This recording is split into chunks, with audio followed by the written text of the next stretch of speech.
Well, good afternoon, everybody. Hope you all are doing well. Just for the sake of those who are going to be joining us as a recording, I just want to say I'm Paul Crone. I'm the adjunct professor teaching this LDAR 455 class on current issues and topics. We've had some really great speakers over the last few weeks, and this week is no exception to that. We're going to be talking with Douglas Williams, who is a professor at the University of Illinois at Urbana-Champaign, and he is currently teaching right at the moment, which is why we had to postpone this class for just a little bit, but he's done teaching at 1:30, so he said he'd be on by 1:40, at which point I'll give him a little formal introduction. For the sake of those who are listening to this as a recording, today is September the 15th, on Tuesday, 2020. And this is lecture number 5 with Douglas Williams. So I'm looking forward to this conversation with Doug. He's a really interesting guy. He's done a ton of different things, which I'll show you. And I just want to draw your attention real quickly before Doug gets on. I'm going to share my screen, or try to here, and just show you a couple of things that I'd really like you all to read. And it gets to this thing right here. So could someone just turn on your mic and let me know whether or not you can see my screen okay? This should be learning unit number 5, Black Landscape Architect Firsts and More. Can you all see that? That was a yes? Yes. Okay, great. Thank you very much.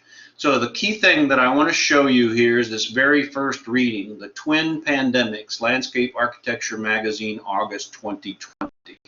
So this just came out last month. It's a 20-page article, and essentially, well, let me just read it to you. Black people and black communities bear the outsized impacts of public violence and now the deadly coronavirus. 6 black landscape architects and an architect parse the spatial factors that underlie each crisis, often both crises, and the kinds of actions and reforms they hope to see. So this idea this whole idea for this online discussion with these 7 people came out of a discussion in April when it became clear that the pandemic brought on by the novel coronavirus, COVID-19, was doing disproportionate damage in black communities in the United States. There were 3 times the number of infections as white people and nearly twice the likelihood of death. So this health crisis and an economic shutdown were quick to layer onto the existing vulnerabilities of black people in the realms of healthcare, employment, wealth creation, community investment, mobility, and access to the virus's nemesis, fresh air, open space, and daylight. So Diane Jones Allen, who we had a conversation with last week, invited these other landscape architects and then another architect to call and talk together via Zoom, I guess it was, about the spatial inequities to which the spread of the virus is plausibly attributable. So I just wanted to give you some context for part of the reason why I was so eager to talk with Diane last week. And one of the landscape architects who is part of this discussion is Douglas Williams. The other thing I want to point out is that I have a second. So what I did is I copied everything out of the Landscape Architecture magazine and put it into a Word document and then saved it as a PDF, specifically so that I could just share it with you and you all would have your own version of that. I also kind of copied and pasted everything around specifically so that I could put all of the comments from each one of the participants together. And in part that was so that I could begin to get a bead on how Douglas in particular was thinking and kind of the key issues that he was bringing up in this discussion. And I know it's a little bit weird to take all those things out of the context of it being a conversation among 7 people, but I really wanted to hone in on where Douglas was coming from so that I could ask him good questions on your behalf. So I highly recommend you look at those. In particular, if you want to look about, what Douglas has said. Also, Diane is there, and I have asked all the other people that were part of that conversation. I have to say it's a fairly historical thing to have 7 landscape architects all together talking about Black issues in the National Landscape Architecture magazine. So I was thrilled that Diane took the leadership in that way, and I'm equally happy that we're going to be able to talk with Doug today.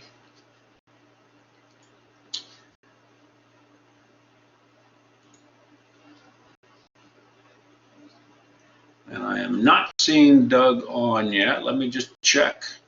Doug, are you there? Not quite. Do y'all have any questions or thoughts before Doug joins us? Anything you want to bring up? Or has anybody read these articles yet?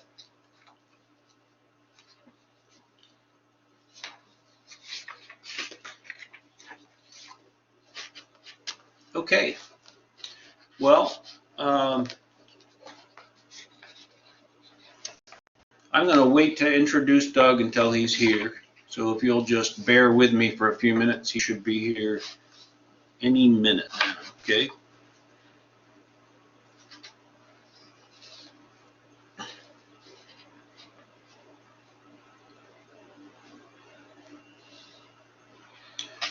Just as long as we're waiting, let me just also say that I've enjoyed reading your little one-pagers so far, and looking forward to getting the rest of them from everybody.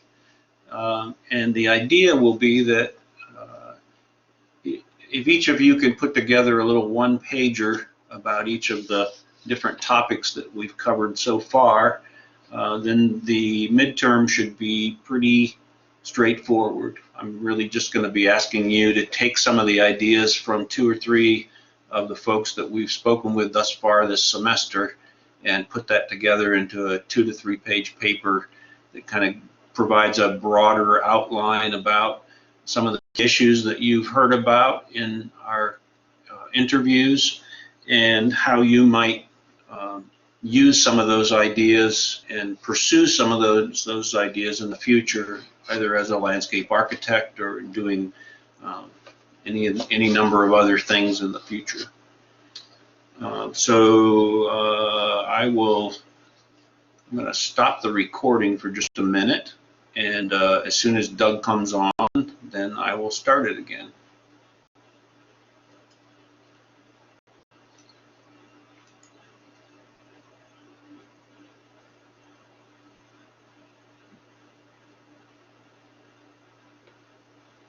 No, I decided I'm not going to do that because then I'll end up with 2 recordings.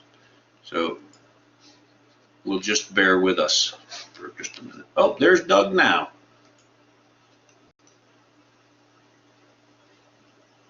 Douglas, welcome. Oh no, oh yeah, that's you. Are you there? Can you hear me now? Oh, okay. Yes, we can hear you. We can't see you yet. How'd your class go?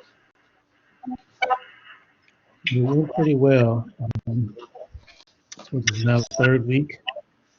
Yeah. Well, welcome today. Just to give you kind of a heads up, Douglas, while I asked the students to get on at 1:30 so I could give them kind of a little introduction to what we're going to do today. And I read from the first page of the Twin Pandemics article and kind of introduced them to this whole idea that Diane had gathered all of you Black practitioners together to have this historic conversation about some of these key issues around the pandemic.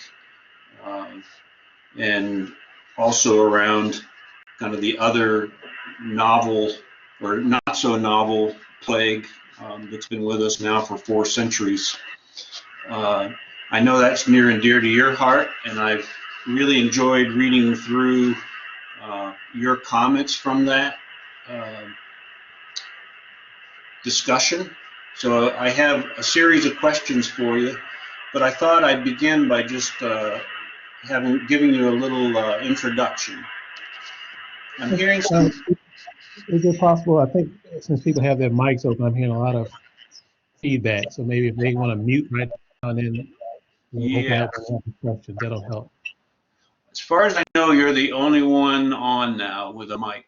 And if you don't mind, if you can, I see you turned off your mic, so if you can just wait till I give you the introduction, and then we'll go from there. So Douglas Williams is a past Fulbright scholar and did some work in Africa, which I'd love to hear about what you did there. Also, you practice as a landscape architect at the National Park Service in Denver. Another interesting chapter. You got your bachelor's degree in horticulture at the University of Illinois at Urbana-Champaign, and while he was there, he studied both in the Caribbean and in Europe. Yet another probably interesting set of stories. As a master's student at Cornell in the landscape architecture program, Douglas studied in Japan. I'm sure you have some stories about Marvin Adelman and your experience there at Cornell, so we'd love to hear anything you have to say about that. You then went on to earn your doctoral degree in landscape architecture, also at University of Illinois at Urbana-Champaign.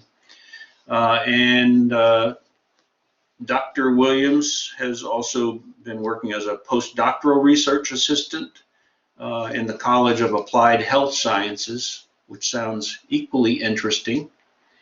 You've practiced at all different levels of both government and in private practice. You've taught at North Carolina A&T State University in the landscape architecture program, and perhaps at some other HBCUs that I'm not aware of. Although we didn't meet in person, I heard of you a lot, and Perry speaks very highly of you to this day still. You are currently teaching as an adjunct professor at the University of Illinois at Urbana-Champaign. And you've also been focusing a lot recently over the last couple of years on building the capacity of nonprofit organizations in Chicago and implementing quality of life plans where you're working with the AmeriCorps VISTA program. So a really rich and interesting history to your life. It's pretty amazing. It's pretty hard to know exactly where to start, but I thought perhaps we could begin by you just sharing a little bit of your personal history, kind of where you grew up, and we've heard a little bit about your education, but just some of your experiences that got you into horticulture and into landscape architecture. Oh, we're not hearing you yet. Oh, yes. There you go. Okay. Yeah. Thank you for the introduction, Paul. Yeah, you can find that in the landscape article from the August issue. It was not since 1992 February they had an issue focused on African American landscape architects. I think it was a 1982 issue that had the first Black landscape architect article in it, not as a cover story, and that was the focus of my master's degree thesis. I'm going to bring up a shared screen so we can kind of have a little bit of images besides my image, so you can stay awake with us. Let's see if I can do a shared screen. Click on that. See shared, and then we'll bring up. All right, let's see, is this showing up? Can you see it? Yes, we can. We can see it just fine. Okay. Let's see. Okay, I'll center it that way. So it's not covering the entire screen, but this is to give you a little bit of my general presentation I do at career fairs and different events from the K through 12 group all to university level. I like to start. Well, how did you get to be where you are? And so you see several images. These are mostly from high school, where I went to Chicago High School for Agricultural Sciences, which is located on the last farm in the city of Chicago. It has since expanded its physical plant or building footprint, and it has elevators and all these cool things and different sports teams, things that we only had like track and cross country. Those were the largest. So I was on both of those teams as a student there for the first 3 years. By my fourth year, I said, let me go with my favorite strength, which seems to be horticulture, which I was trying to impress a young lady. And I joined the horticulture club, and I'd already enjoyed gardening and grew up in a community in the city that on its emblem is called Herbs in Horto, which means city in the garden. And then my grandfather was a big gardener, the only grandparent living during my time. And his entire backyard in Gary, Indiana was a garden, vegetable garden. He said, don't grow it if you can't eat it. So he had everything from muscadine grapes to Norwegian spinach and okra and tomatoes and eggplant and beans, all types of things that I would enjoy playing back there and harvesting, where my mother and sister would help prepare, freeze, cook, and all those other great things. And I certainly enjoy eating. So if you look at the bottom right, you see an image of me when I was a smaller lad. And so that's where I grew up here in Chicago in the Chatham, Roseland, West Chesterfield community. And then from there, I moved on. Let's see if I can get to this. Most of you guys know landscape architecture, and you've been in the program for a number of years now. I had no idea about it as a profession. I knew a little bit about horticulture because I'd seen it in the neighborhood and probably couldn't even say the term when I first heard it.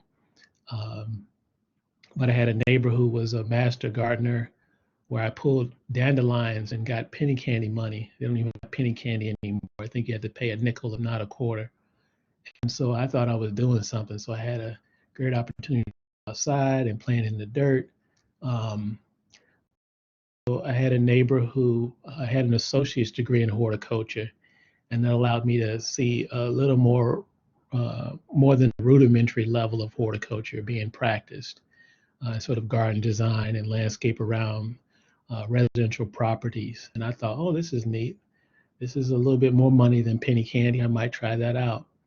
But that horticulturist said there, horticulturists know how to design small spaces that will grow, and landscape architects know how to design big spaces that will not grow. And I thought, well, if I put them both together, then we can make something happen.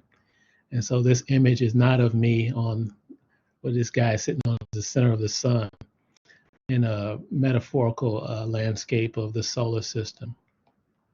And so it's a lot of hardscape. So those particular things don't necessarily grow, but all the what looks like, and then some of the deciduous trees I see there, those will grow, and those were always appealing to me as far as landscape design. So I enjoyed science fairs in elementary school, where I did science fair projects on the volcano with the baking soda and the vinegar and the food coloring. And I think my dad had as much fun making the paper mache volcano than me and my other classmate who presented it at a science fair. And from there, I did other things like spiders and webs, the five senses, and went on to do a summer program at the University of Illinois, where I was exposed to what became my long-term mentor and PhD chair, Bill Sullivan, where I found about reading and scholarship and research on landscape and its impact on human beings from a psychological standpoint. So I was the Photoshop guru before it had layers. So guys, I had to save things.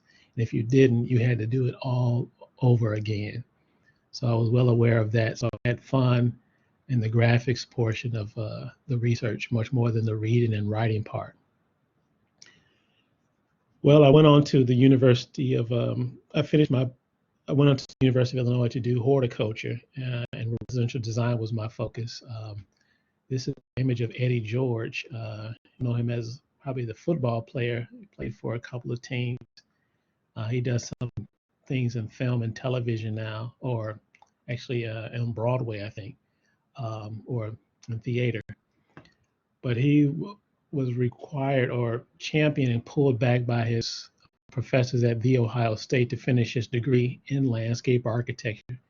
And so if you look on the website, you can find more. And he is the firm principal for a firm that he owns called the Edge Group.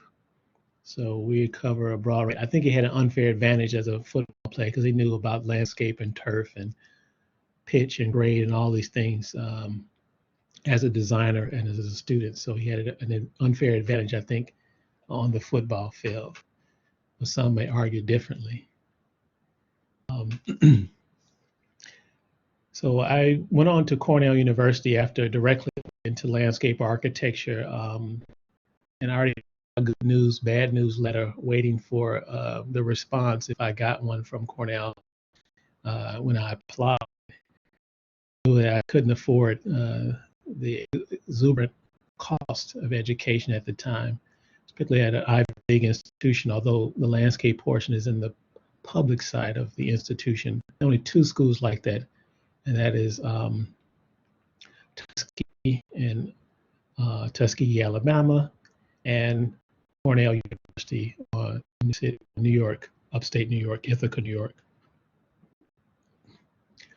But while there, I looked for a lot of research. I didn't much as I would like, but I had to reach out. The internet was just starting. And so I contacted, you probably know this guy named Perry Howard, and he sent me a box of information, and I just went crazy, like, oh my God, this is history. But I know this. And so I went to Cornell thinking I was going to design my way through things. I didn't want to read and write. It was not appealing to me. I was not in the history course and landscape architecture that I took as an undergraduate in horticulture. Even when we went to Egypt, we didn't see anybody black. So I figured, well, why am I fighting this fight? So I took an interest in Japanese design. So the Ryo-Onji Garden, which I made a model of for my history course in landscape architecture as undergrad, and got a very decent grade on that. And then lo and behold, I would design at the Mother's Day Flower and Garden Show, where we, as a part of the horticulture club, I would design things.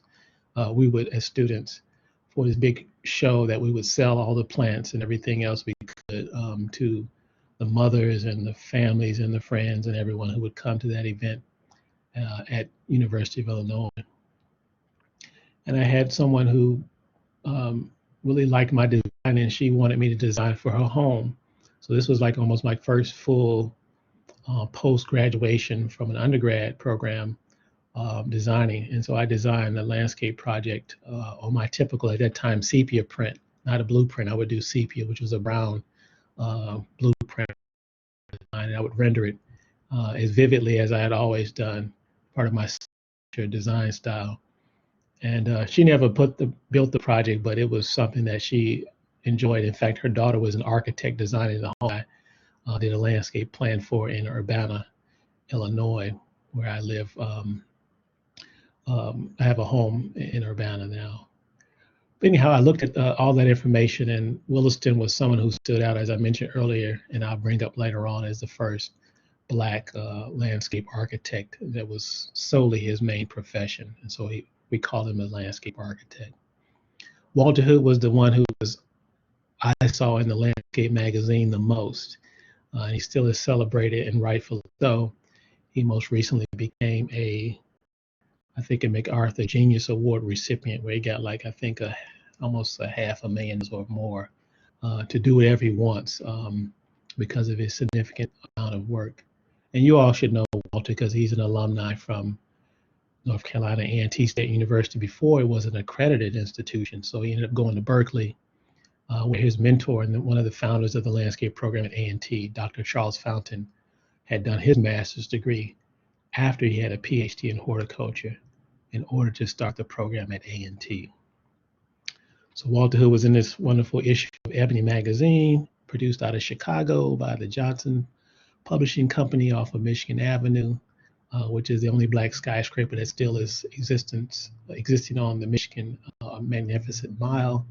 It's now a condo building, so you can live in that building if you so choose to. Let's see what else. Walter Hood wrote a book too. If you haven't seen it, you should probably check it out. It's called Urban Diaries. I won't say much more. It's beautiful tribute to his roots as a landscape architect from North Carolina. He uses a rendering style in terms of his and the collage style of another North Carolinian, Romare Bearden, world-renowned collage artist and the first African American to be have a solo exhibit at the National Art Gallery on the Mall in Washington, D.C. Hell, here's the fun, right? Creativity. You can see that this is one of my watercolors books, most people of teaching. And if you look to the left, you see an image of me. I didn't draw this, one of my A&T students.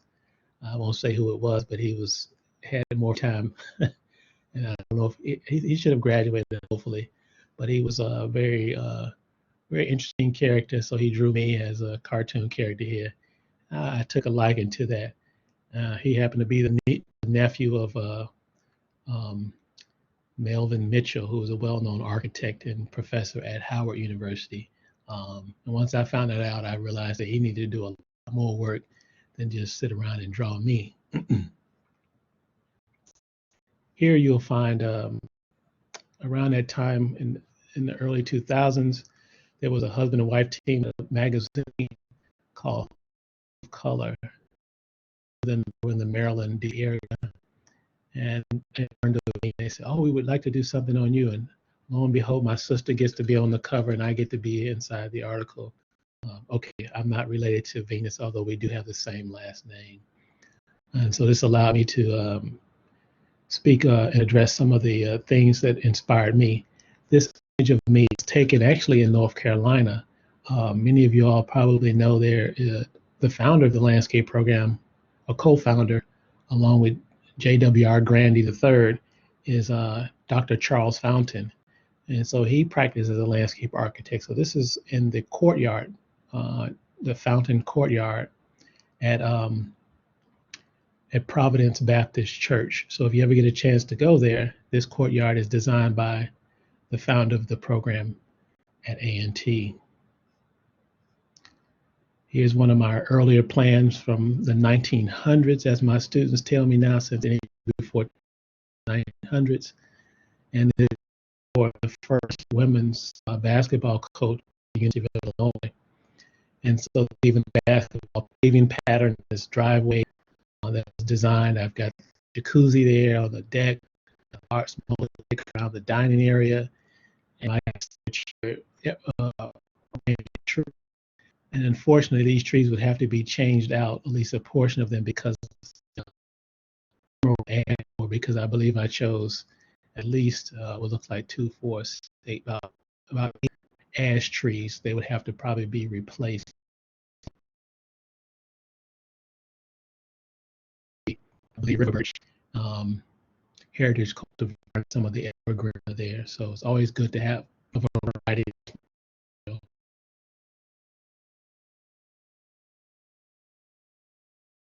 Else is new. So you guys are at A&T, right? So here's some of the first, right?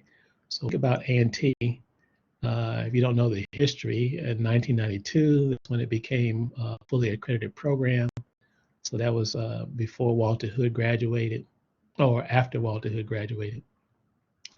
And your program goes back to 1976. That's when Dr. Fountain and Mr. Grandy both started the landscape program there. So that was the year I was born. So it's as old as I am, nearly 45 years old. If you look here, you see Mr. Grandy. He actually is an alumni from the horticulture program at A&T, and he was really the great horticultural and model builder, is what he was known as, with a lot of landscape plans. Excuse me, Douglas. Yeah. We're not seeing your presentation. I'm not sure exactly what happened, but you might try putting it back up again. Oh, it's still there. Maybe I got to go back to the share screen. It may just be that oh, there it is. I can see it now. Let me go and close this down.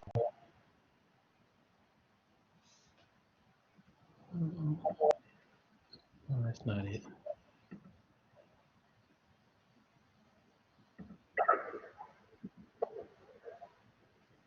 Um, Okay, is it showing up now? Okay, Yes, sorry it about is. that. No, that's I don't know if fine. I've been for days. So yeah, this was the history of A&T in terms of its founding. So Dr. Fountain is here. So it was a program when it was founded in 1976. Mr. Grandy is an alumni from the horticulture program, and he was known as a model builder. But even earlier, the person I did my master's thesis on, and I continue to work on, um, is David A. Williston, the first Black landscape architect. And he started his career after graduating from Howard University with a normal degree, which was basically for teaching, because at that time, around the end of enslavement and emancipation proclamation, most African Americans were in need of just even a rudimentary basic education. And so universities really were elementary and high schools. Many of the churches and Rosenwald schools were helping to champion the cause to educate these newly freed human beings in bondage. Um, and so Williston ended up graduating from Cornell in 1898. So he graduated and went back home to North Carolina. He's from Fayetteville, North Carolina, and he was teaching not landscape architecture because there was no landscape architecture program. He was teaching history and other science areas. So as a landscape architect, he teaches those variety of courses because it's important to be connected um, to the relationship of other areas and fields of study to improve the landscape. So in my work on Williston, I ended up becoming the person who was, well, after talking to Perry and getting information from him, I had to narrow down my focus because I was going to do everything and I needed to be focused because you have such a small amount of time to complete a degree. And so I ended up focusing on Williston. I had to narrow down to just his campus designs. And so I reached out to another person who happened to be the first licensed Black landscape architect, Edward L. Flott, um, Edward L. Price is his name. And Mr. Price knew David Williston and Washington Carver because Dr. Carver and David Williston were colleagues at Tuskegee, and they were responsible for the grounds and development and landscape of Tuskegee's campus. Um, so Mr. Price told me in a beautifully written letter, and I called him too. He said, the collection is at Howard University. You need to go there. Nobody has even looked at it yet. I'm like, what are you talking about? And it was just this eye-opening experience. Here I am wanting to just do design work, and all of a sudden I'm a researcher and an entire archive of over 200 documents. And so these were the images from the publications that from institutions of HBCUs he worked at, but also some of his drawings that are collection images. So they're about 6 images fused in Photoshop. I created, this is not a real stamp, but this would have been one I thought. And it probably too much detail for a stamp to read properly, but this was showing his articulation of both horticultural components, plants. He's dealing with hardscapes. If you see to the right of his ear, that he had wisteria and other vines that he wanted to be grown on that. You see the entryway to what looks like a on his tie is actually a doorway on one of the campuses. And you see the stonework, the number and USA portion. But throughout the amphitheater, the south slope of at the top left of Howard University campus, I think this is Alcorn campus, the sketch that he's done with the crowd and the performance. And then there's some of his other dimensional drawings, specifications for planting on slopes, which was really key to a lot of his outdoor spaces at many campuses. Field trips. Oh, there's somebody with the A&T jersey or on, got the jacket on. And so we're on our field trip. I don't know if you guys still do the DC field trip, This was something that was really exciting because we got a chance to see an urban space since we're in North Carolina. You could move to the Capitol and be right there with Abraham Lincoln sitting behind us. Hey, Douglas, you might need Yes. to try and open it Do back that. up again because it's stuck on one slide, on the stamp slide. Oh, okay. Maybe this is just the way this is working.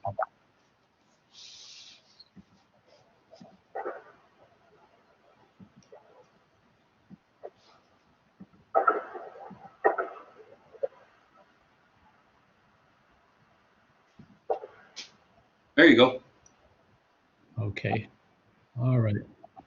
Well, this is us. This is I was teaching at the time at A&T, and if you look to the far left, you see Professor John, who was late Professor John, who was a former, I think, Marine, who taught a lot of our wonderful courses in construction, engineering, and grading and drainage, the most dreaded portion of the licensing exam.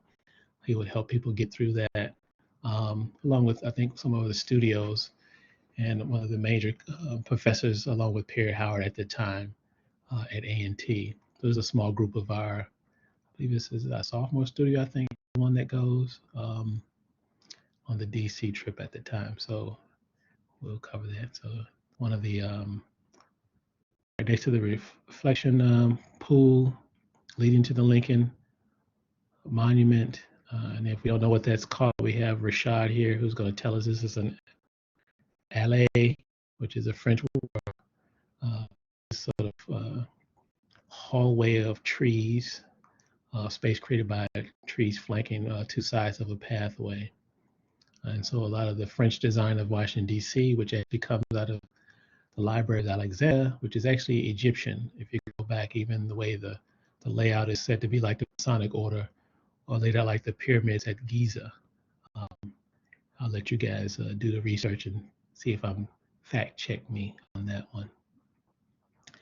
But around that space, if you look at the DC, you have one end, the Lincoln Monument, you have the Jefferson, the White House, and you have the Congress. Then you have Bridal Basin, and adjacent there by the Japanese or the cherry blossom, Japan's gift to the U.S.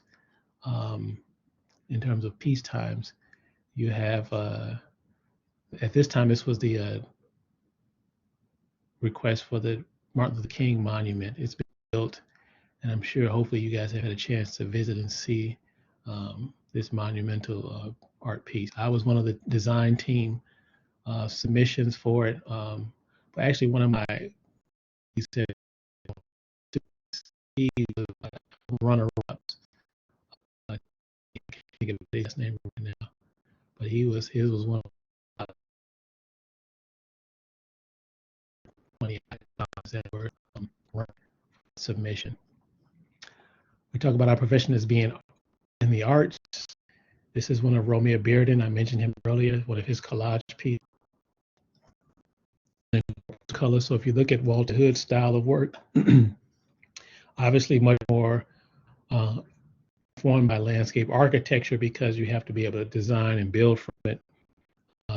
It's fluid, but it's definitely an homage and a tribute that North Carolina and well-known artist.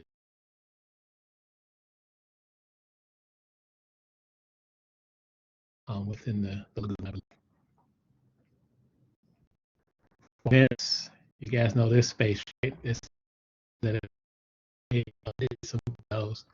You see Professor Chris Harris is when he was a young undergraduate student. You see this is hello? I'm sorry, okay, Douglas. You're breaking up again, Douglas, and we're still on the Romeo Bearden slide. Okay, I gotta redo this again.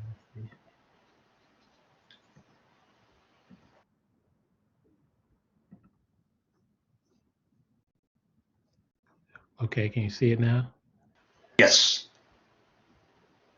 Okay, so you see Darlene Primus is here, and you see Chris Harris is when he was an undergraduate student. And so this is some images. Walter Hood is off the screen giving a presentation at the 30 years of landscape architecture celebration at A&T that happened during my time there. I believe this was in 95? I think it would have been, 2005, somewhere in there. So this was a great evening. So see Chris again. Here. He knows what about. So this was one of our big design charrettes we had when a couple came. We had design week where all of the studios were combined and we were turning everybody into designing spaces. I can't remember what the project was, but we all were working in a great big teams. So it was a nice cross section of everyone working together.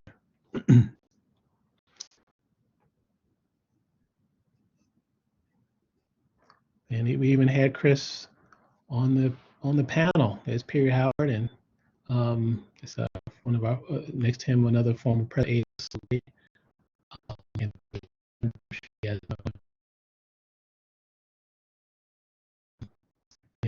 had a nice activity of various things around the 30-year celebration of landscape architecture there. And this is Brandon. He had long dreadlocks. He ended up cutting those off, and I even helped him tie his tie here. Although the tie was a little short, he was stylish. It was a great presentation there. I'm sorry, Doug, but you're stuck again. I don't know if it would work or not, but you could try and leave the session and come back and see if you get a better connection. I'll try that. Let's see.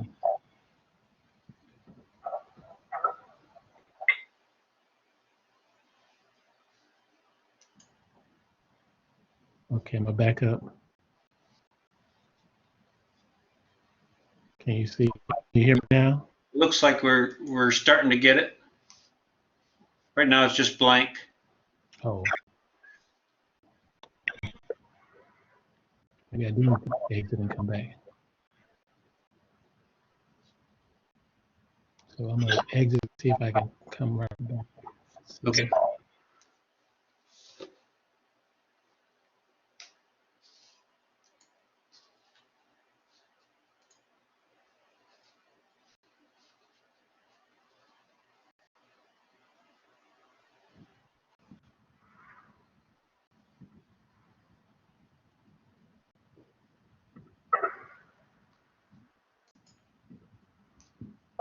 All right, we see. Oh.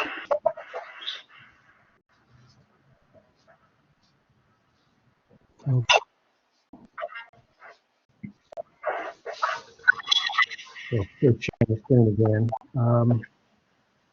We had a number of students here. I remember DeAndre Whitaker, and this guy here. This is Rick James, or Richard James.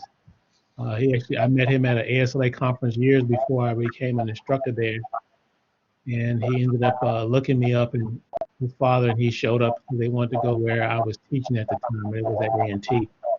That's awesome. So he on the campus. He was someone who was alumni. He was actually a groundskeeper for some of the hip hop artists who lived in Virginia. I won't name any names. You have to think about who that was. I'm thinking it was oh my God, Timberland.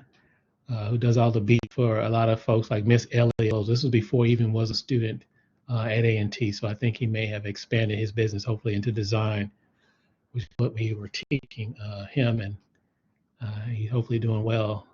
So we even got him to help pick out his first pair of dress pants. He's not wearing those right now. He's wearing jeans. So we refined him, and he wore those actually at the celebration for Perry Howard when he became the first. Am I out of the screen again? You're good. Okay. As our presentation and contest, these are some of the images there. This is on campus at A&T for some other things. This is, I want to say, Jarvetta Bynum, who was there at the time, and another we were called in to help judge some of the research and science posters, not just the landscape posters. So if you have a diverse background, if you get multiple degrees, You do different concentrations. You have a vast background. You can apply that in different ways. So you're not always doing directly landscape architecture. People ask about my work overseas. Some of my work in Ghana. Actually, it started with Kofi Boone, who's now just became a fellow in the American Society of Landscape Architects this year. He, at that time, he was actually the first Black landscape architect that I met, and where I was at a conference at the time, and Walter Hood was supposed to be there, the keynote, but he didn't make it. So I met several other well-known architects, and um, Kofi Boone was one of those landscape architects I met. So he uh, encouraged me to bring students to Ghana, and so this poster on the left is Ghana. So a lot of different in lifeways and the art, and we also saw one of Perry Howard's designs, which is one of the rainforests in Ghana at their visitor center. In Tanzania is where I spent some time as a Fulbright scholar with several institutions. At that time, I was at A&T, so I didn't bring any students, but we had students from University of Illinois, students mostly from Kansas State, with LaBarbara James Wigfall, who is a planner, but also practices landscape architecture. And we also had students from Institute of Hampton University and from Virginia, the HBC, and we were there at the University of Dar es Salaam, and we spent some time on the island of Zanzibar because it's a part of Tanzania too. So these are all original images that have been fused in Photoshop, right? So if you work with Photoshop for a long time, you can do some things pretty quickly and easily. This is a part of that study abroad in Ghana. So the students got a chance to really explore and immerse themselves in the culture. This is Ekakum, the rainforest, and we're on the Ebony Trail. You see some of the images from the boat where you see the quiet one, Richard James.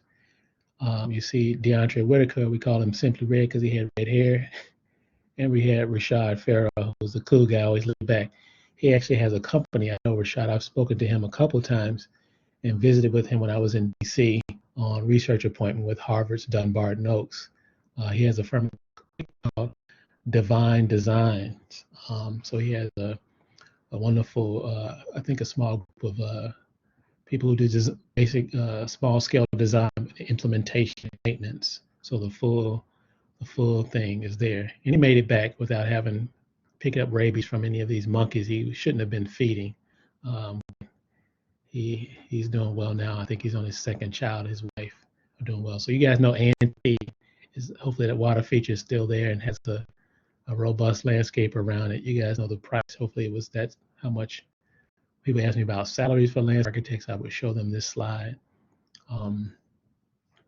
And to always encouraging people to check out A&T as our only HBCU with an accredited program of landscape architecture at the level.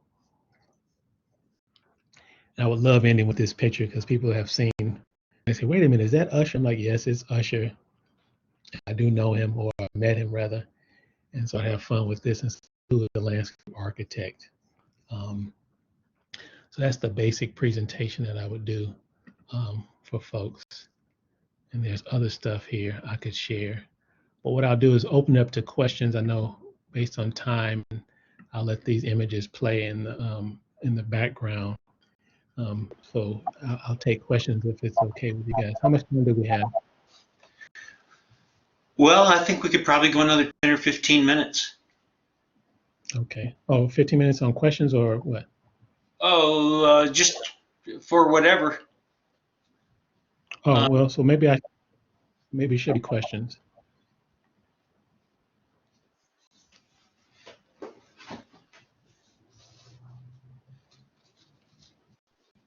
Let me just see who's here.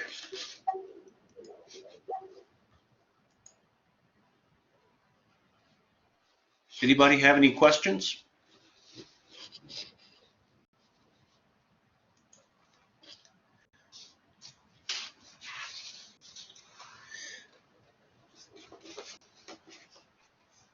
So I have a question for you. Okay. In the article in the Landscape Architecture magazine, you spoke quite eloquently about the need to understand and appreciate Black history in America in general.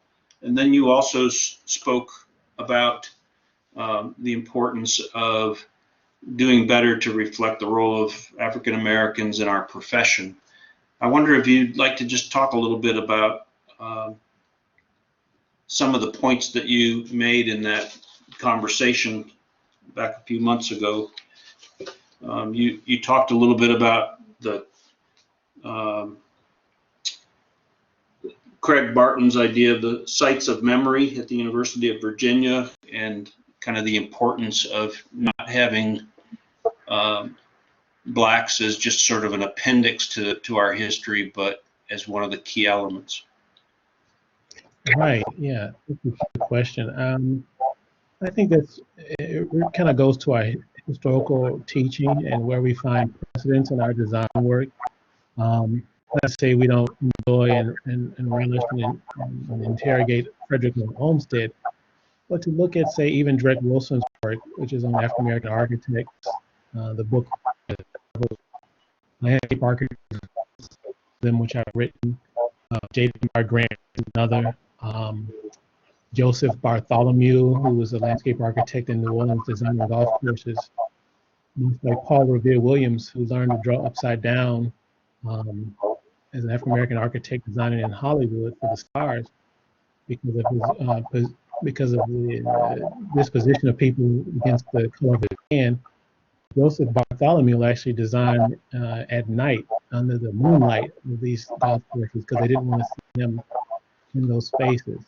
So people get a chance to see the history, culture, which should be in a film, you imagine. It's so dramatic. Even Williston's work, when I found out about Drake Wilson's writing on Williston in the Landscape magazine, Muckle at the time, that was a great article that I've seen. At that time, we knew nothing more than that. Myself, definitely, Drake Wilson is still researching Williston. We hope to have some things come out that will be quite informative. I do some work in television on a number of TV shows, not in any major roles, but I'm able to see how the internet works, and there's a couple of things I'm a part of. And so a lot of it informs what I hope to do is a documentary on Williston and even a motion. And some people have to still have Will Smith play David Williston. It'll be his time. He gets his Academy Award for this role, so I've got to do a good job and make sure the history is correct, because Hollywood will skew it a certain way because the attention span is 2 hours or less. So I don't want people to go to sleep as if it was, Dancing with Wolves or something like that, which is just a little bit too. It's so long. It's as long as music. People don't really to sit down and watch it all in one sitting. So yeah, I think the history, really bringing it up and letting it be as much as we want to think about Einstein, we should bring up George Washington Carver. And I would say the same thing for, women in landscape architecture. I just saw a new documentary on the design of Dunbarton Oaks. I think is it Helen Shipman, and so many others who contributed to our history and culture. So it's not just the great man, and most often a European descendant, but the others. I think Kofi talks about it too in some of his work about even the layman, the everyday landscape.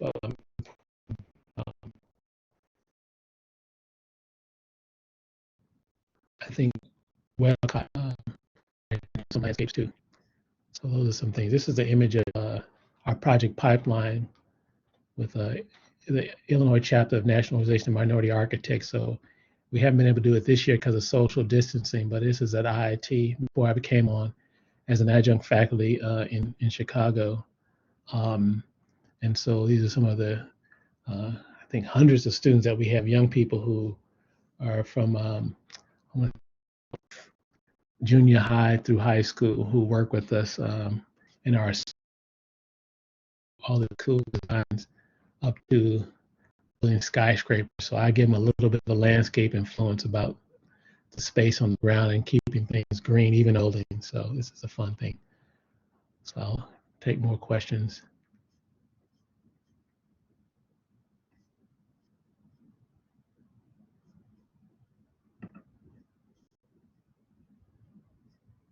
I think you guys are popping up with comments. Let's see if I can see the images.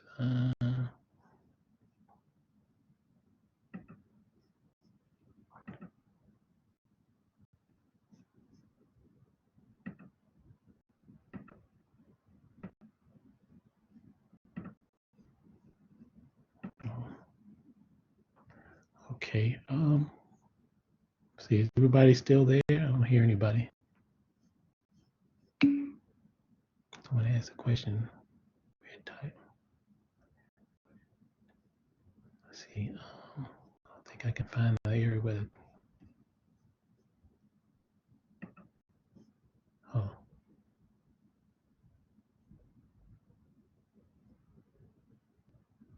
Oh, do I like public or private practice? For me, if I can get back to which I had. For me, I like public and private. I do a lot of public work because work generally sort of the bread and butter.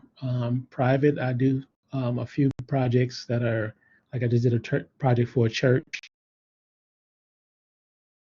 Space they're going to have the parking lot space off of an alley, and they're going to turn it into a outdoor seating area for there's going to be a cafe and maybe a future restaurant. So I was really trying to make it a green, fragrant, attractive space that wasn't all rocks and stuff that is associated with an alley. So I had a variety of plants that have comes to biblical origin, like the dogwood tree, the hawthorn, which would be like the crown of thorns, and I had other things that were, related to the environment, like the witch hazel, that would flower in late fall, and the vernal one that flowers even in the wintertime. So you had this range of interest in that space. So, but I would do that also for public spaces too. This is my backyard, if you can see it. Well, my parents, it used to be this part.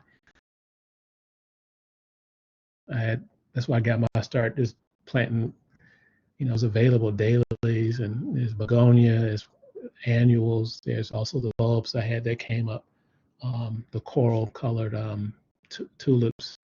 So these things I did as an FFA, Future Farmers of America, a student at in high school. These are images of from the American side of landscape architecture that are from the art auction, which I bought work from, and I've actually had it one of my art pieces at this venue. Let's see. You can't see the screen. Sorry. Let me see if I can get it to come back up.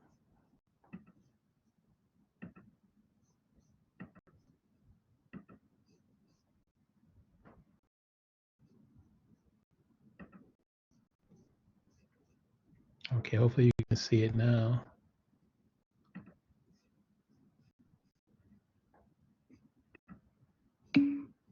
Great. Sorry about that. So the art auction, I think earlier, was the backyard. If you didn't see that, it's one of my dad's sculptures I hope to replicate. I have it on a furniture piece from a fabricator, does this concrete and fiberglass composite, which is much lighter because this is concrete. So this sculpture is quite heavy, but to have it molded and have it redone and available would be nice. In tribute to my dad, he passed away about a little bit over a year ago now, in almost 2 years. But I like all aspects of it. I do a lot. You see some images of me in different places at book signings, not for my book, but for others who are writing about public spaces. This is when I was one of the leaders in the minorities in agriculture, natural resources, and related sciences. This is our Illinois chapter. I was a chapter president and regional officer and professional executive at some point. Research images at the top at Johnson Publishing Company. No, this was the museum, not the office. Mr. Johnson had passed away by then, and the company was closing down and going online. My AmeriCorps Vista work is at the top. You see service work in the community, and then obviously degrees, and then the PhD dissertation defense. So some of my colleagues and friends on that long road to earning your PhD. It's good to have friends along the way. This is a space I started in years ago as an undergraduate, as a high school student. So I had those experiences in the Human Environmental Research Laboratory at University of Illinois.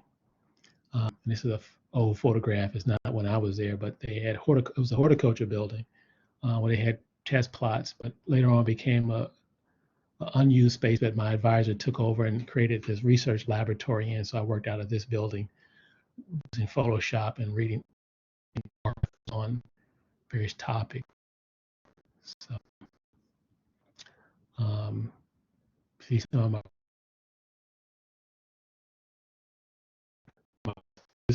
landscape work, a range of things. And so landscape architecture is my degree in horticulture, but I do whatever I want to do.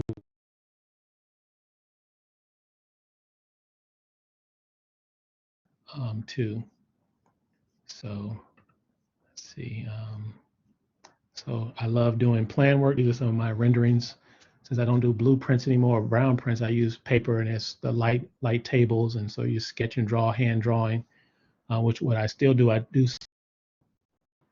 generate work, but I'm still resting. It comes with it as a hand drawn work. I first worked for Smith Group J, and they require you to do a hand lettering for your letter of intent for an internship. And I was pretty good at it. I had my own style, but it was pretty close and legible. It helped.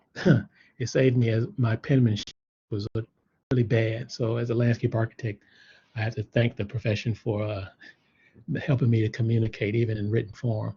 These are watercolors and ink, pen, 80 marker, Prismacolors, all those wonderful sets of materials. Some presentation I gave at when I was closing out Barton presentation. I think I had a 1-month award from the Harvard facility in DC. And so Howard University called me and said, "Hey, Doug, we would love to support you and have you present what you found on, and this was like a decade. I'd done my master's work on Williston. I'd returned to the topic and returned to the archive to actually digitize the collection because a lot of those documents were turned into dust. Literally, one of the plans from Fisk University was crumbling in my hand as I was trying to scan it to have it available to future generations.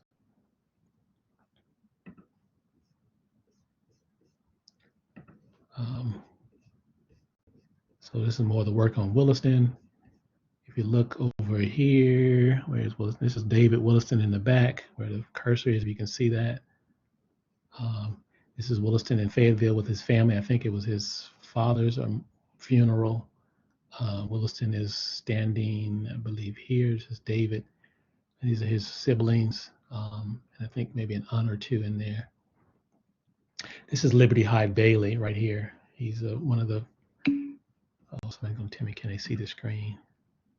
Oh, the screen is gone again. Let's get that back.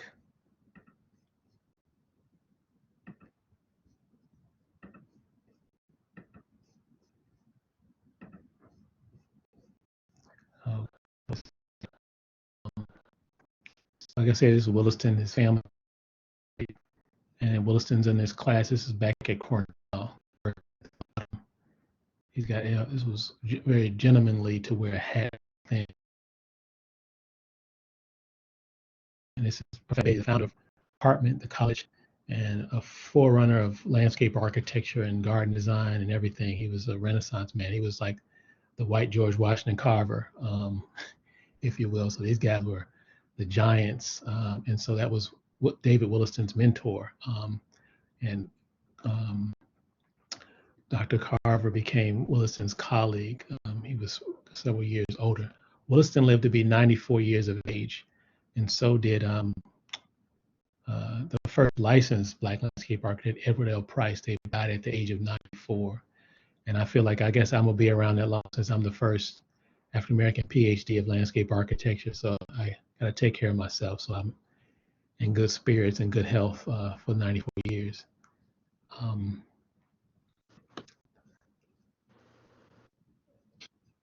Yeah, I'm Douglas? on time. Am I pretty much out? Yeah, because I could talk for days. I'm sorry, my whole computer system just shut down, so I had to get on with my phone.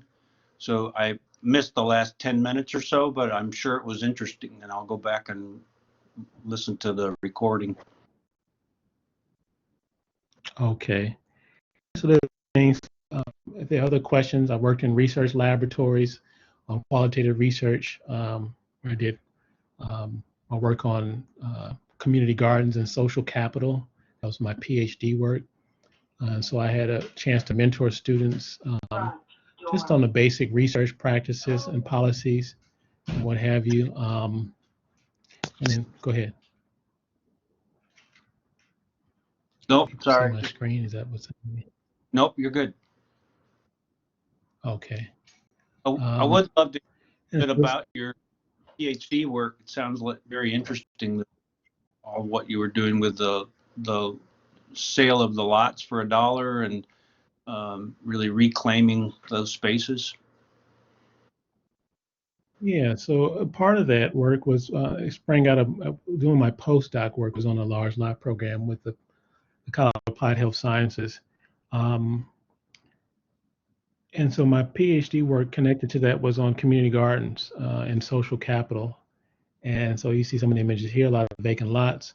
People would appropriate these spaces. Some people call them guerrilla gardening, what have you, where they didn't own the property, but they would make use of them. And really, some cases prior to people not taking the precautions of preventing the lead or the poor soils infiltrating their vegetable production if they were edible items, which were most of the times the case.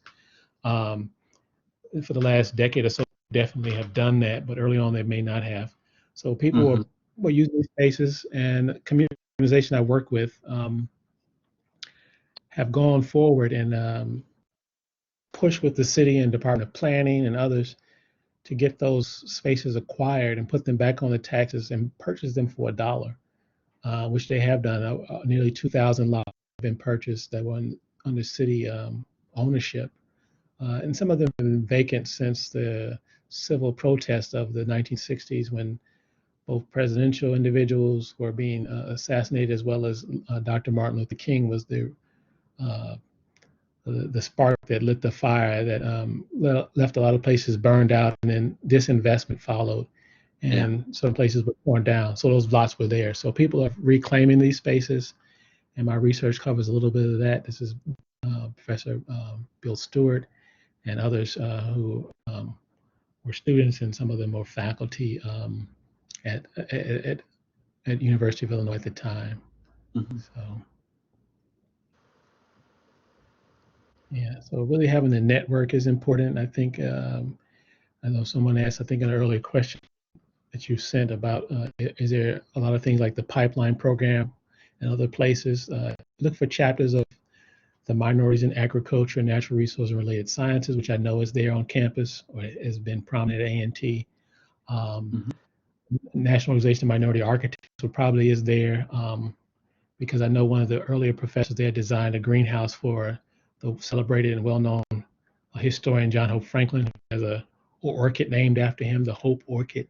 So he was one of the earlier PhDs from Harvard, who was responsible for my father championing the Black Creativity exhibit at the Museum of Science and Industry, because he was the only African-American board member and knew about the Rosenwald funds from Mr. Sears and Roebuck himself to fund those things. So this is a group of architects, one of the only architects. And then actually the guy in the very middle who's smiling loud like cheese at the top is a U of I grad. He actually, the architect, I met him on Fulbright. He was one of the students that came from Illinois in Tanzania. And these other individuals, some of the older ones with a lot of silver and metal in their hair, knew my father in part because he was one of the earlier partners with one of the founding members of the National Organization, but not in architecture, but they owned the nightclub called the Brief Reflections on Michigan Avenue. So celebrating our legacy, I'm in this crowd here listening to these senior individuals sharing their wisdom and knowledge about their struggles and successes. And I think just like I'm sharing now with you, it's so critically important to the pipeline. This is the pipeline program you can find online, our site for it. If you look up INOMA, and then in NOMA, we have a national group that has different chapters across the U.S. And we're probably one of the stronger chapters. Minority include landscape architects, or is it primarily just for architects? Well, it's mostly architects, but I'm in it, and there are always some landscape architects, some planners, some folks who are construction engineers, and they're looking for connections and resources and network of friends, and also colleagues and professional partnerships. And you find, and then some people find their love interest there too. So you never know. It's good to have a supportive community there for you. Well, we've done a lot of projects here. Yeah. About the Black landscape architect work as well. Are you connected to all that? Yeah, I know most of the folks. I'm not a formal member, I guess, dues paid and all that, because I'm a part of so many organizations. At a certain point, I say, hey, I'll just check in with you guys. Let me know. I'll stop by. And we communicate via email. We already kind of know each other anyway.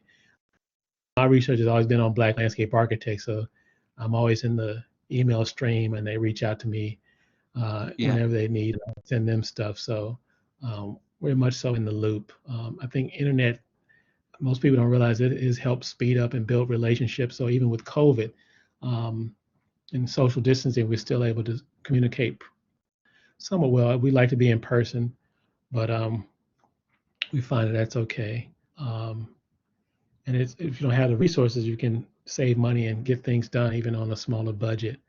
So these are actually design build projects here. This is one I did for a memorial for a slain AmeriCorps Vista member. I didn't know he was until later on. I was at the time too, or after he was a Vista and had been killed.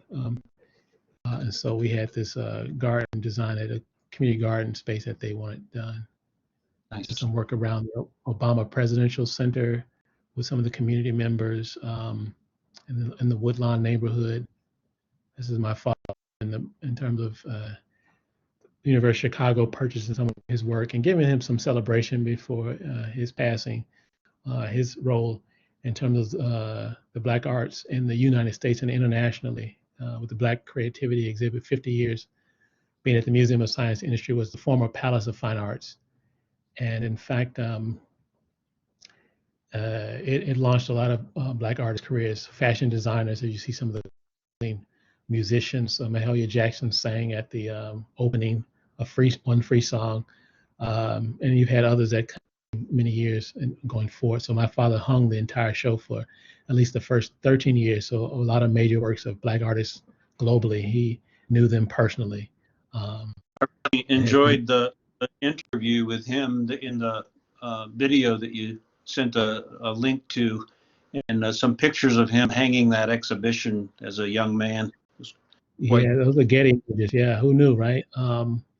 So that research was done on my father with the BMRC, the Black Metropolis Research Consortium. So a number of archives. So I spent time in the library reading and looking through old documents.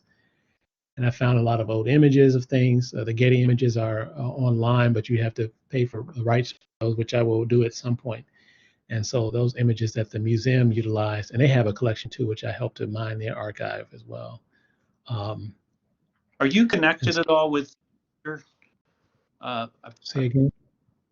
There's a gentleman in I think it's South Chicago. His name's Theaster. Theaster Gates. Theaster Gates. No, I've heard him speak on Zoom, and I know of him. I know the Stony Island Art Bank is actually these images you see um, on the top right here with the group. This is Uh-huh. actually the building that he helped refurbish. It's called the Stony Island Art Bank. Okay. Bank, but now it's a museum. It's got the Johnson collection, which you saw an image earlier with me standing Yeah. by Yeah. some folks. So I know That's of his work. I know of him. there's a series on Netflix, and I think it's called Home, Home, and I want to say it's like the second episode of Home on Netflix is all about him and all the different buildings that he's reclaimed and the amazing work he's done, not just as an artist, but as a city planner and as a reclaimer of space for the Black community. It's quite. Yeah. Yeah, he's done like his number of affiliations. I taught at the Art Institute. My father's an alumni, but Theaster Gates has been on faculty there. He's a faculty at University of Chicago. So there's not a lot of things. This is part of the Black Creativity Gala. So you see pieces in the back there. When I surprised my dad, I didn't tell him it was in the show.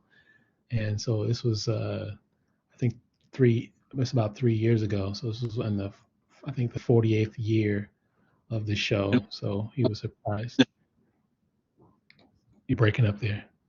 What did you do in the show? Oh, can you see my screen? Just kind of barely, because I'm having to look on my phone instead of my computer. Oh, well, it's an art show. So I have a collage piece I did that was inspired when I was in Japan. One of my professors said, look at the Black aesthetic in Japan. I thought, yeah, thanks. I got the money and ran. And then I picked up things. I was mostly with architects. And we were visiting all these different spaces and centers. And so who was performing in these buildings? Who was artwork being displayed? Who was singing? Who was, so I looked at all those elements, hip hop culture to jazz to blues, steel drum, and even an African on a nightclub I went to one night, or a dance club, and they had an image of Herbie Hancock from an album I have called "This Is the Drum." I was like, how did this get to be on this? Japan's love affair with jazz, and Herbie Hancock played in my father's band back in high school. No way. So awesome. Yeah. So he was younger than my dad, so he wasn't even like, he was just a piano playing kid. Wow. So my dad paid him to play just because his piano player was sick. So Herbie was not even the main piano player. My dad played piano. He played trombone, trumpet. He made and played flutes. Some that shot fire. Some he played with his nose. So he was a Renaissance person. I think most people are. If they look at their life, they may not do it at such a certain level, but if they really have the freedom and the time and spend it on not being so much a consumer, but being a creator, they will find that, landscape architecture, horticulture, if it's music, if it's sports, you can be like,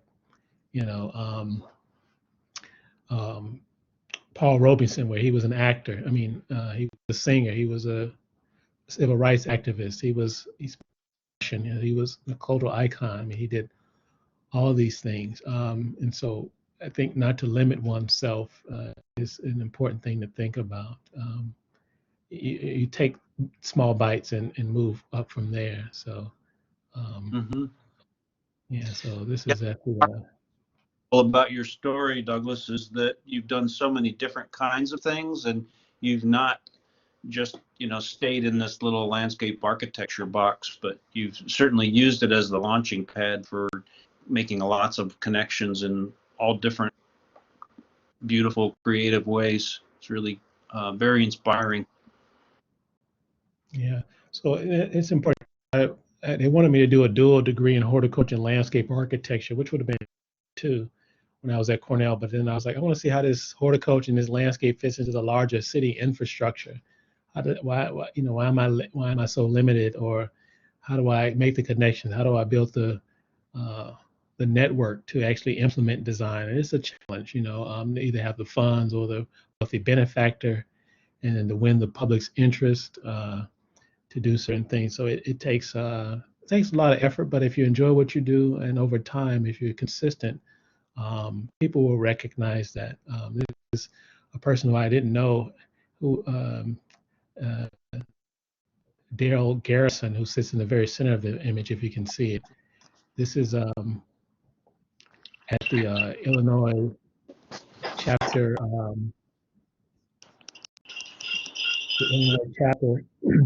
He was an Illinois chapter president, and I went to there because they had free tickets. I was like, oh, a place to go have a great food and hang out. And even Jeffrey Baer, the well-known TV personality who does all these wonderful tours, I got a chance to meet him there too. And so people thought I knew him because I say, hey, you know, because I'd seen him so much on TV. It's like we were old buddies and critiqued what he presented. And if you look on the image here, you see one of my students actually from A&T who I didn't realize was in town. She had moved back to the suburbs of Chicago and was there at the talk. So she was so shocked to see me. I was shocked to see her as well. So you never know. So A&T is everywhere, guys. You guys are everywhere. So don't limit yourselves. This is the Chesapeake Life magazine. One of my students at Morgan State University in Baltimore, I was teaching in the undergrad and graduate program when I was most of my students were older than me, especially at the graduate level. But here is one of my students who would throw trash out of he told me he would throw trash out of his windows. He went for fast food and thought nothing of it. But as he learned more about the environment, and for extra credit, he went to this cleanup for a stream, a tributary for the Chesapeake Bay. And after spending so many hours out there picking up trash, he said, I would never throw anything out of my car window ever again. So they featured him in the article, and I thought it was so neat, you know. So, and he thought he was a tough guy too. If you look at him, his kid name was Suge, like Suge Knight. He thought I didn't know what it was. I said, yeah, I know the media mogul and the music industry tough guy, strong arm. He's like, oh, you know. And so he had this sort of tough persona, but you got to see with new information, he was a much more informed citizen and person at that level. So you see some of my design work in this magazine here, even proposed designs and then some for actual clients. At the bottom, this is the one I did for the Japanese design that I thought was at least an earlier rendering before I did the final plan.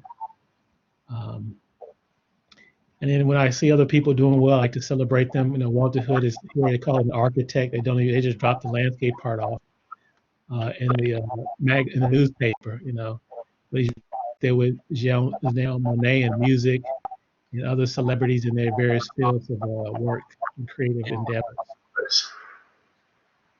So chase your future. You know, this is we call it the Rusty Rainbow. This is in New Orleans. When our conference was down there a couple years ago, post Katrina. We were there just a year before Katrina as the ASLA Society, and who knew? So you got your path ahead of you. Wish you all much success. Thank you, Douglas. It's been really a treat to be with you, and thank you for sharing your story with us and inspiring us. All right. Do y'all have any questions before we sign off for Douglas?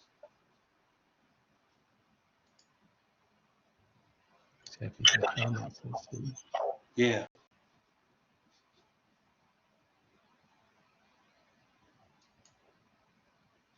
Are there questions, guys? You guys are the quietest bunch. I was thinking I'm on here with aliens. Like I have to, even for my class, I'm like, hey, turn on your camera so I can see you. So I know I'm not talking to a robot. Amen. All right. I should turn. Yeah. So.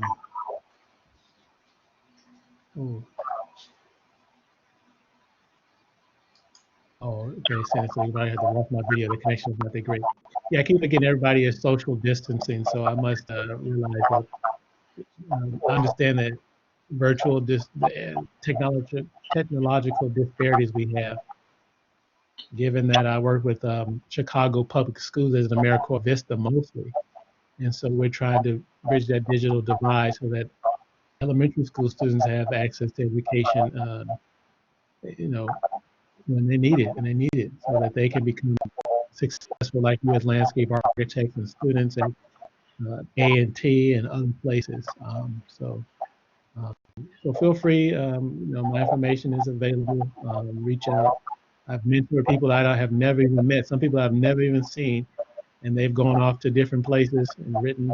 Some have worked for the Edge Group with Eddie George. Some have gone off to Yale or Berkeley. Some have now one I just contacted. I hadn't heard from him in years. After he went back home to his family, he now is practicing out in California and works for the golf courses. He's like, oh, I've met the top players. I've met like people who were earlier pioneers. I'm like, wow, I'm so excited.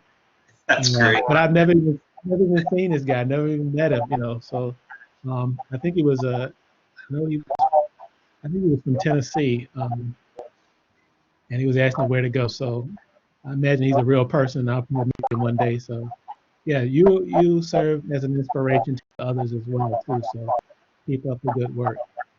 Okay. Well, thank you, Douglas. I'm going to share your email with the students in case they'd like to follow up with any questions and just to sort of stay in touch with you. It's great to see somebody in a role like yours where you've provided so much good leadership over the years. So thank you for your example. Thank you. I see one question. Somebody said, "What do I see the field moving in the next 10 years?" I think it's going to be just as critical, if more. We have to change costs because they are, political efforts and economic efforts. I think one thing that really stands out to me is, and that's not just for landscape architects, anybody in the built professions, and that is to be really clear about environmental sensitivity. So we're not in floodplains, we're not on the coast of water because those bodies are going to rise. We're not in floodplains, that we actually plan and develop ethically and environmentally, not allow the market to tell us that we should do this anyway. Because if we don't, it risks people's health and safety just for $1. I don't think that's a very short-sighted and myopic way to approach things. And I think we owe it to ourselves and to those that we serve in our work. So I think that'll always be critically important.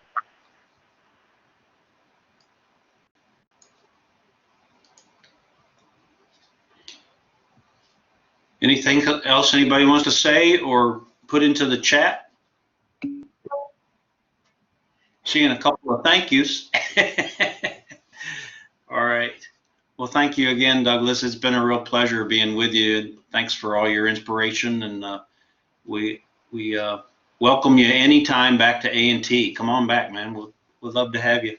All right, we'll try to do this, Paul Crone, after the social distancing, so I can come down and get some good food too. All right, thanks, man. Really appreciate all your time. Take care, everybody. Thank you, Paul. Bye now.